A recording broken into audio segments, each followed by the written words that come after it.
Gusto kong itry itong Scratch It dito sa UK at tingnan natin kung mananalo. Kada bumibili kami sa mga shop, lagi ko nakikita itong mga Scratch It na to. And naalala ko, meron nga din pala nito sa Pinas. Though parang never naman ako nakabili nito before sa Pilipinas. Gusto ko lang din talagang matry and ma-experience. So bali, 4 na card to, tapos dun sa unang card, wala akong nakuha. Kailangan kasi tatama yung 2 unang number. Commercial muna, may bata ulit ditong makulit. Tinry ko tong pangalawang card, tapos ito yung mga number na nakuha ko. And inisa-isa ko na ulit i-scratch yung iba pa, tapos wala ulit akong nakuha. Pina-double check ko pa nga sa daddy ng twins kasi baka naduduling lang ako. Pero wala daw talaga, kaya dito naman tayo sa isa pang card. And tingnan niyo yung itsura ko dyan kasi naiinis na ako kasi walang tumatama. Dito naman, kailangan ko naman makakuha ng 3 pare-parehas na prize. At maya-maya, ito na nga.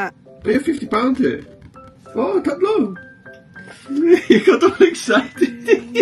Wala. Naasar pa ako dito, niloloko ko na meron daw tumama dun sa isang card. At muntikan pang mag-away ang mga first zone. Ito na yung last card ko at 300,000 pounds daw, yung pwedeng mapanalunan. Halos 22 million sa peso. And sad to say, wala pa rin ako ditong nakuha. Kaya siguro ito na din yung una at huli kong bibili ng scratch card. Ang laki sana ng premyo pero wala talaga akong napanalunan kahit isa.